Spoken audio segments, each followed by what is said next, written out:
আসসালামু আলাইকুম। আবারও চলে আসলাম একটা নতুন ভিডিও নিয়ে। তো দেখো, এখানে আমি 4টে কলা নিয়ে নিয়েছি। কলা দিয়ে আমি এখানে বড়া বানাবো, সেই জন্য তো এখানে আমি 4টে কলা নিয়েছি। আর এই যে ছোট 1 কাপের চিনি নিয়ে নিয়েছি আমি। চিনিটা আর কলাটা ভালোভাবে আমি একসঙ্গে ফেটিয়ে নেব।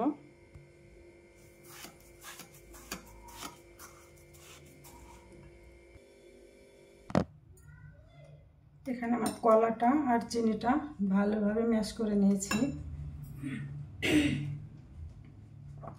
এবার ওতে দিয়ে দেব আমি গমের আটা। এখানে কোনো ময়দা আমি ব্যবহার করব না, এটা গমের আটা। 1 কাপ নিয়ে নিলাম। আর সঙ্গে অ্যাড করব আমি একটুখানি, এটা খাওয়ার সোডা, মানে বেকিং সোডা। এটা যে কোনো দোকানে আপনারা পেয়ে যাবেন। এবার আমি সবগুলো একসঙ্গে মিক্স করে নেব।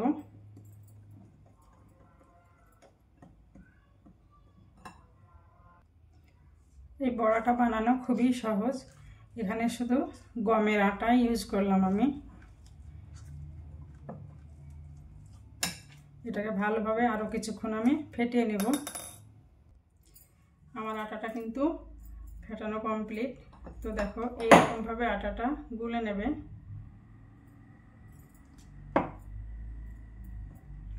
ঠিক এইরকম, এর সাথে নরম হলে কিন্তু বড়াটা ভালো হবে না।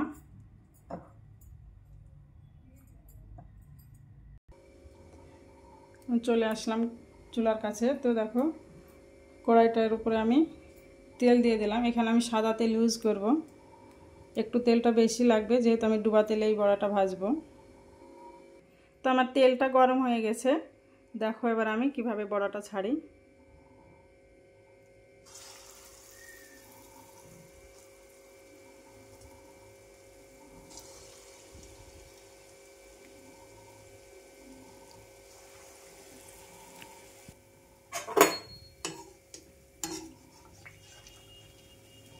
দেখো আমার কালার কিভাবে চেঞ্জ হয়ে গেছে বড়াটার, একদম লাল লাল হয়ে গেছে। তো আমি লাল লাল করে এভাবে ভেজে নেব। 2 থেকে 3 মিনিট ভাজলেই হয়ে যাবে ভাজা।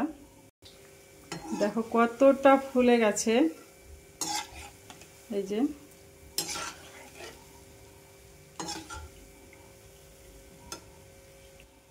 বড়াটা ভাজা কমপ্লিট। এবার উঠিয়ে নেব।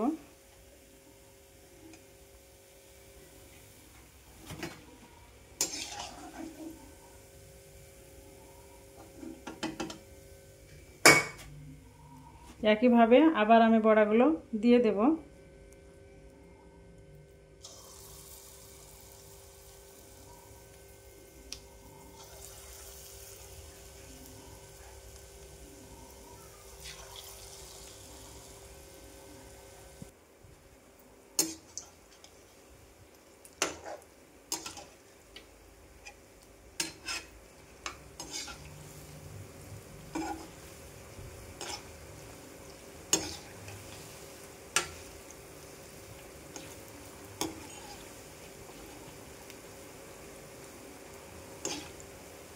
এখানে আমি একটা বড়া ভেঙে দেখাই।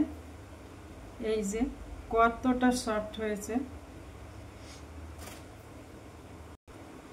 খুব গরম, এটা হাতে নেওয়া যাচ্ছে না। তো এই যে কতটা সফট হয়েছে দেখো। তো এইভাবে তোমরাও একদিন বানিয়ে খেও। কতটা ফুলেছে, কতটা মোটা হয়ে গেছে বড়াটা দেখো। তো আমার এখানে ভাজা কমপ্লিট, উঠিয়ে নেব আমি। একইভাবে আমি সবগুলো গলায় ভেজে নেব।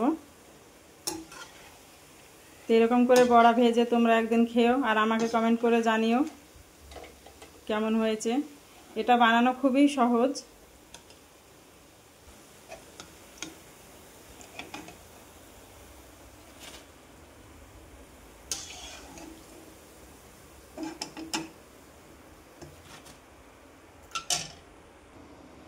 এটাকে আমাদের ওখানে বড়াই বলে, কিন্তু আমি যে জায়গাটা আছি এখন আপাতত সেখানে এটাকে গুলগুলি বলে। তো তোমাদের গ্রামে এটা কি নামে পরিচিত একটু অবশ্যই জানিও কমেন্টে। আমার ভিডিও যদি ভালো লাগে থাকে তাহলে অবশ্যই লাইক কমেন্ট করো। আল্লাহ হাফিজ।